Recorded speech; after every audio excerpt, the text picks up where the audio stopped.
கீரை தண்டு எப்படி செய்யணும் பார்க்கலாம். தேவையான சிறு பருப்பு ஒரு 3/4 நாள் எடுத்து வச்சுக்கோங்க. அதுக்கப்புறம் பார்த்திங்கன்னா ஒரு 2 தக்காளி பழம், நல்லா சின்ன பழமாக 2 தக்காளி பழம் எடுத்து வச்சுக்கோங்க. அதை நல்லா பொடிசாக கட் பண்ணி வச்சுக்கோங்க. அப்புறம் நம்ம அந்த சிறுபருப்பை நல்லா கழுவிட்டு அது கூட நம்ம வெட்டி வச்ச கீரை தண்டையும் நல்லா கழுவி குக்கரில் 2 சேர்த்துக்கோங்க. அப்புறம் இதுக்கு கூட பார்த்திங்கன்னா மஞ்சத்தூள் ஒரு 1/2 ஸ்பூன் சேர்த்துக்கோங்க.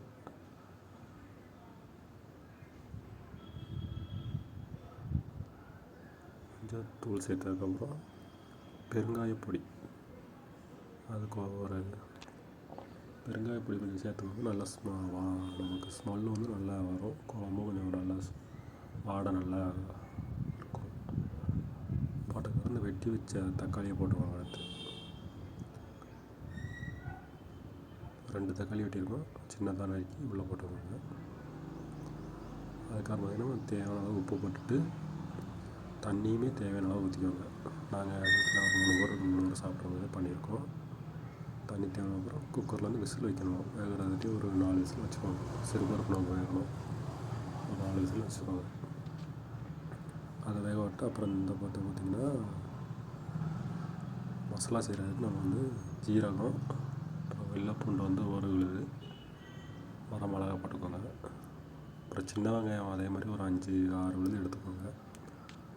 அப்புறம் தேங்காய் பூ போடணும். அதில் தேங்காய் பூ போட்டு நல்லா அரைச்சிருங்க.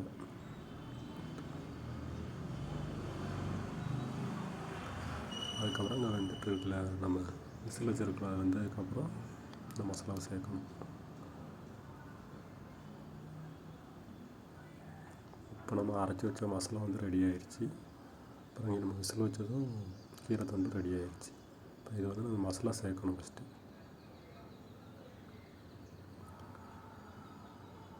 நல்லா கலர் நல்லாயிருக்கும். இந்த மசாலா சேர்த்து இந்த பச்சை வடை, நமக்கே தெரியும், பச்சை வடை போக தட்டியும் கொஞ்சம் நல்லா கொதிக்க விடுங்க. இப்போ பாருங்கள், நல்லா கொஞ்சம் கொதிச்சுட்டு பச்சை வடை போக தட்டியும். இதுக்கப்புறம் நம்ம கருவேப்பிலை, சின்ன வெங்காயம், வரமிளகா போட்டு இந்த மாதிரி தாளித்து பண்ணி சாப்பிட்டு பாருங்கள். செம்ம டேஸ்ட்டாக இருக்குது. இது எங்கள் அம்மா செஞ்சது, ரொம்ப டேஸ்டியாகவும் நல்லாவும் இருக்குது. இதே மாதிரி நீங்களும் ட்ரை பண்ணுங்கள். அப்படியே நம்ம வீடியோவுக்கு லைக் பண்ணுங்கள்.